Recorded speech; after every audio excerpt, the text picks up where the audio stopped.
जितने भी लोग यहाँ पर जुड़े हुए हैं हमारे साथ में, मैं बता दूँ वीएफ टेक्नोलॉजीज प्राइवेट लिमिटेड के फाउंडर्स को फाउंडर्स हमारे साथ में बैठे हुए हैं।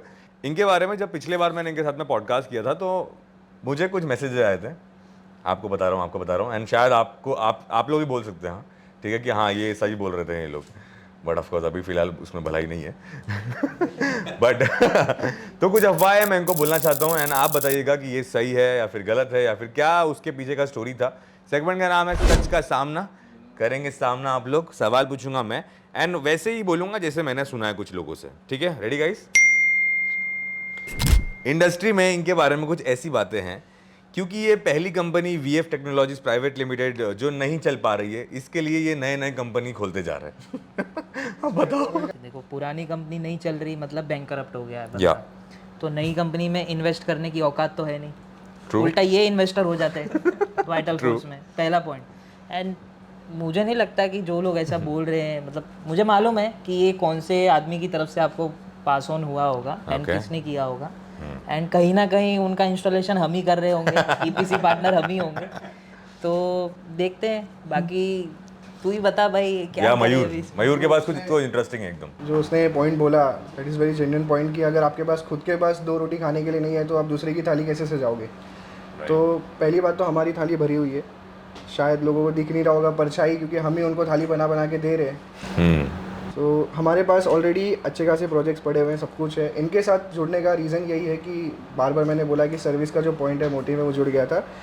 और हमारा जो इन्वेस्टमेंट का रूल है वो सिंपल है कि अगर हमारे साथ में मैच हो रहा है, साथ में हमारे कुछ फाइनेंशियल स्टैंडर्ड्स है कि हमको इसी टाइप की कंपनी में इन्वेस्ट करना है जो सिर्फ पैसे के लिए नहीं भाग रही है, वो लॉन्ग रन में एक पैसे का पाइपलाइन क्रिएट कर रही है। जैसे कि आज अगर मैंने पैसे कमा लिए फ्रेंचाइजी बेच के 10 लाख रुपए, तो सिर्फ वो मोटिव नहीं है मेरा। मैं एक पाइपलाइन ऐसा बिछाऊंगा जो 25 सालों तक मुझे इनकम देगा। सोलार इंस्टॉल किया तो 25 सालों तक एएमसी इनकम आता है, तो वो कैसे आएगा? सर्विस देके।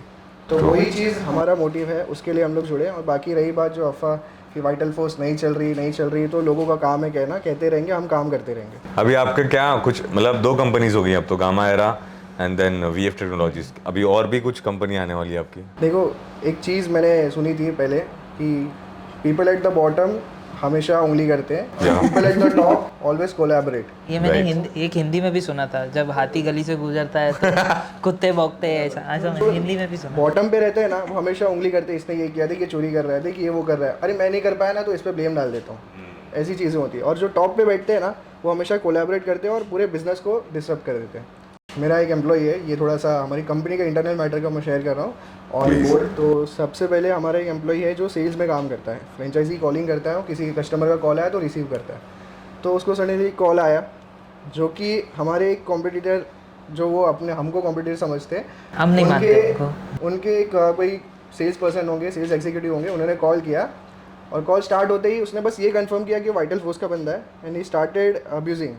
गाली देना शुरू कर दिया। रीज़न बीइंग कि हमारे जो सेल्स एग्जीक्यूटिव्स हैं ना, वो उनसे सेल्स खींच लेते हैं और जो क्लाइंट्स हैं वो लास्ट में क्लोजिंग यहाँ पे हो जाती है। तो इसमें गलती किसकी है लेकिन? प्रॉब्लम उनको कहा, जो पिंच होता है ना, उनको वो चीज़ें कि सोलार के बारे में उन्होंने जानकारी दे दी, सब कुछ दे दिया, लेकिन बिजनेस का इंटरेस्ट क्लाइंट को यहाँ आ जाता है। वो ट्रस्ट नहीं बिल्डअप कर पाते। हाँ ट्रस्ट यहाँ पे बिल्डअप हो जाता है। उन्होंने एक बार वो थोड़ा सा खड़ा कर दिया उनको, फिर हमने कपड़ा पहना के बोला आ जाओ हमारे ऑफिस, तो वो तकलीफ हो जाती है उनको, तो उन्होंने अब्यूजिंग चालू कर दिया। फिर बाद में कुछ क्लाइंट्स ऐसे होते हैं जो मार्केट में अभी भी है, बट वो भी बात कर रहे हैं, हम भी बात कर रहे हैं, तो उसके लिए भी कॉल्स आ जाते हैं कि कॉल मत करो, मेरा क्लाइंट है। तो हमने सीधा बोला हुआ है जब तक वो मार्केट में है, अरे तब हाँ तक वही वो मार्केट में है। मतलब हम उनको कॉम्पिटिटर नहीं मानते, बट एक बार ऐसा क्लाइंट क्लैश हुआ तो भैया को फ़ोन आया, अरे वो मेरा क्लाइंट है, तुम ऐसे कैसे मेरे बारे में ऐसा बोल रहे हो, वैसा बोल रहे हो। अरे भाई तेरा क्लाइंट है तो क्लोज कर। तूने पैसा लिया नहीं लिया ना, तो जब तक तूने पैसा नहीं लिया तब तक क्लाइंट मार्केट का है। बराबर। तू तेरी ताकत लगा, मैं मेरी ताकत लगाता हूँ, देखते कौन क्लोज करता है। मैंने ऐसे लड़के मतलब ही क्या, जब दोनों मतलब जब लड़ाई हुई ना बराबर की एकदम, तो लड़के मतलब क्या है? हाँ हम कभी कॉल नहीं करते। हम नहीं कॉल करते, वो आ चुका है, रिकॉर्डिंग भी है हमारे पास, बट फिर भी जाने दो, उनका भी पेट है, कमाने दो उनको। कभी न्यूज़ चैनल पे होगा ना सच का सामना, तब दिखा दूंगा। होगा बिल्कुल होगा। अगर सही में अगर लोगों ने आपके ऊपर बहुत सारे ऐसा सवाल फेंके ना, फिलहाल 3 सवाल और है मेरे पास में। आई होप इसका जवाब जो मैं पूछना चाह रहा था, जो आप जानना चाह रहे थे, आपको मिल गया होगा। अगले सवाल की तरफ बढ़ते हैं। एंड आपको कुछ ऐड करना हो ना कि हाँ मैंने भी सुना है, तो बोल देना भाई, ठीक है? ओके। क्योंकि आप लोग की पार्टनरशिप बनती नहीं है, इसलिए आप एक मेंबर, इसके लिए आपका एक मेंबर से झगड़ा हो गया, एंड आपने उसको निकाल दिया। इन कंक्लूजन बेसिकली कि आपकी पार्टनरशिप कच्ची है। तो आपके साथ जब पॉडकास्ट हुआ था तो यहाँ पे यहाँ बैठे थे हमारे एक्स पार्टनर, तो उसमें चीज़ें कुछ ऐसी थी कि हमने शुरू में बताया था कि मेरी एक्सपर्टीज़ अकाउंट्स है, बैकएंड है, इनकी एक्सपर्टीज़ ऑन ग्राउंड ईपीसी है और सब कुछ है, इनकी एक्सपर्टीज़ सेल्स और मार्केटिंग और प्लस ईपीसी ये भी हैंडल कर रहा है। तो हमने ऐसी विंग बनाई थी कि हम लोग मार्केट को अलग तरीके से देख रहे थे कि हमारे पास सब कुछ है, सारी एक्सपर्टीज़ है, बट जब आपके पास एक्सपर्टीज़ ऑन पेपर हो, ऑन फील्ड ना हो, वो बंदा अगर काम ही नहीं कर रहा हो और वो बंदा कहीं और काम कर रहा हो, जैसे ऑलरेडी उन्होंने बताया था कि किसी कंपनी की उन्होंने फ्रेंचाइजी ली हुई थी, तो उस कंपनी के प्रोजेक्ट्स कंप्लीट करना बट ये इस कंपनी में इन्वॉल्वमेंट ना होना, तो वो थोड़ा सा क्लैशेस हो रहे थे ऑलरेडी। एक्चुअली क्या है, एडजस्ट किया। हाँ मतलब मेरे और इसके ना एक कॉमन फ्रेंड थे जो हमारे प्रीवियस कंपनी में हमारे साथ टच में थे। तो इससे उनकी बहुत कम बात होती है, तो मेरे से बात होती है। तो ऐसे ही एक दिन मुझे फ़ोन आया कैजुअली कि कैसा चल रहा है सर। मैं बोला सब बढ़िया चल रहा है। मेरे को लगा कि जॉब मांगने के लिए फ़ोन किया होगा, तो मैंने भी उसको अप्रोच किया। बट बाद में उसने बातों बातों में टॉपिक निकाला कि मैंने सुना आजकल कि तुम लोग की आपस में बन नहीं रही है। बोला ऐसा कौन बोला तुझे? बोले नहीं मुझे सुनने में आया ऐसा। बोला ऐसा कुछ नहीं है, हमारा एकदम नॉर्मल है। बोले यहाँ से तो उसको बहुत सारे ऑर्डर्स मिल रहे हैं। तो मैं बोला यहाँ से ऑर्डर्स मिल रहे हैं और वो कंप्लीट कर रहा है? बोले हाँ इस महीने 15-20 लाख का ऑर्डर मिला उसको। मैं बोला अच्छी बात है। फिर वो रिकॉर्डिंग मैंने किया, प्रूफ मैंने देखे कि भाई हाँ बाकायदा उसको रिकॉर्डिंग ट्रांजेक्शंस वगैरह हुए हैं, तब मैंने इसको दिखाया। ओके। फिर हम लोगों के दिमाग में कुछ ऐसा है, फिर हमने कुछ एक्शन नहीं लिया। हमने ठीक है, मैं बोला आएंगे मतलब फेस टू फेस बैठ के बात करेंगे, नॉर्मली एक वार्निंग दे के छोड़ देंगे। बट उन्होंने जब उनको पता चला कि हम दोनों को पता चल गया है, तो उन्होंने खुद ही रिज़ाइन कर दिया और मार्केट में फैला दिया कि भाई मेरे को करण और मयूर ने निकाल दिया है। ओ तब जाके ये अफवाह आई है मेरे पास हाँ। में कि इनके पार्टनरशिप कच्ची हम है। लोग बिजनेस रिलेशंस में काफ़ी बिलीव करते हैं। हम लोग ने अगर एक बार बिजनेस रिलेशन बना लिया ना, तो वो ट्रस्ट पे हम लोग चल रहे होते हैं कि अगर आज ये बंदा बिजी है ना, तो कल ये जब कंपनी को ज़रूरत होगी तो वो खड़ा रहेगा। हम लोग उसी चीज़ की वजह से, चलो उनके घर में शादी होगी या कुछ होगा XYZ, हम लोग पूछने भी नहीं गए।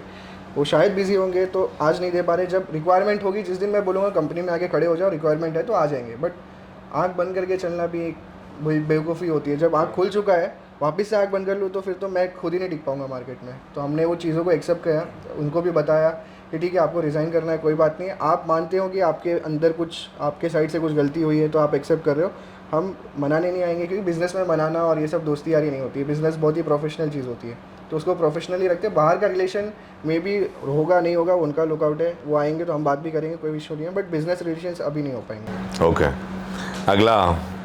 अगला जो अफवाह है, सर मेरे को ये मैसेज मेरे को पर्सनली आया था, तो मैं आपको खाली पढ़ के सुना दे रहा हूँ कि क्या आया था मुझे। Sir please don't promote them, franchisee के नाम पे पॉकेट भर रहे हैं। इन्होंने सो एंड सो कंपनी को बस कॉपी किया है, थोड़े मॉडिफिकेशंस मार के। क्या सच है, प्लीज़ बताइए अब।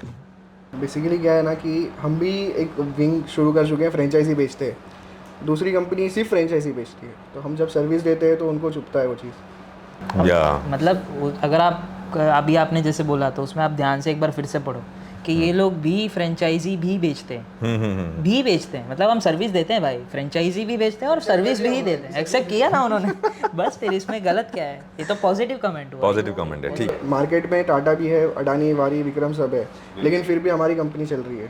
तो कहीं ना कहीं एक दो क्लाइंट जो अनसेटिस्फाइड रहते हैं या फिर दूसरे जगह पे उनको, अभी वो जो क्लाइंट है ना, जिसने भी आपको, या क्लाइंट होगा या बंदा होगा कोई भी, जिसने कमेंट किया रहेगा, अगर वो जेन्युइन होगा ना, तो शायद हो सकता है कि वो किसी और कंपनी से वही पिचिंग जो आती है कि रेट्स एकदम कम मिलेंगे आपको, वो सुन के वो चला गया होगा। वही कमेंट वो दूसरी कंपनी में भी कर रहा होगा। तो ऐसे फ्रेंचाइजी वाले घूमते रह जाते हैं, जिसको सर्विस मिलती नहीं है। इस कंपनी में भी कमेंट किया, उस कंपनी में भी किया, लास्ट में वो जाके अपना दुकान खोल लेता है। चाय गलती उनकी भी नहीं है, उनके साथ पहले किसी कंपनी ने धोखा कर दिया। अब उनको क्या मालूम कि हम धोखेदार नहीं है भाई, हम। बट इट सीम्स लाइक कि आपके साथ में पर्सनल कुछ है झगड़ा। पर्सनल लेवल तक हम लोग लेके नहीं जाते। हम काफ़ी, हमारी जो टीम है ना डेडिकेटली, जैसे मैंने आपको पहले चलते बताया, हैं तो क्या कर सकते एक फ्रेंचाइजी पार्टनर के चलो। ऊपर एक प्रोडक्ट मैनेजर होता है। जैसे एक हमारा एक फ्रेंचाइजी पार्टनर जुड़ता है, हम एक प्रोडक्ट मैनेजर असाइन करते हैं उसको। वो डेडिकेटली उसके लिए काम करेगा, उसके लोकेशन में कौन से प्रोडक्ट्स हाई सेलिंग वाले, मतलब ज़्यादा उसका रिक्वायरमेंट है, उसको बताएगा, और इसमें मार्जिन ज़्यादा आपका, तो आप ये सब चीज़ें सेल कर सकते हो, ये रेट आपके इधर बेस्ट होगा, ये वेदर में, ये कंडीशंस में आप ये सेल कर सकते हो। सारा मार्केट स्टडी उसको इंडिविजुअली करके लेता है, और उसका पूरा बिजनेस हैंडलिंग, और वो जो प्रोडक्ट मैनेजर होता है ना, उसका कमीशनिंग उसके प्रोजेक्ट्स पे डिपेंड करता है। तो वो भी डेडिकेशन के साथ काम करता है। तो इतना कुछ अगर कंपनी कर रही है सिर्फ वो फ्रेंचाइजी अमाउंट के लिए तो नहीं कर रही है, उसमें मैं 1 महीना 2 महीना खा सकता हूँ, बट वो जो प्रोडक्ट मैनेजर असाइन करेंगे वो मुझे लॉन्ग रन में इनकम जनरेट करके देगा उस पार्टनर के थ्रू, तो मैं उसको मार के क्या ही करूँगा। ट्रू। आई होप आपके जितने भी अफवाहें थे उसका सही जवाब आपको मिल गया होगा। डायरेक्टली बात करा रहा हो, देखो you should thank me, I mean या तो यही है फिलहाल। ये सच का सामना मैं यहीं पे ख़त्म करूँगा यार, बहुत ज़्यादा सच हो गया और बहुत सारे सवाल के जवाब दे दिया आप लोगों ने।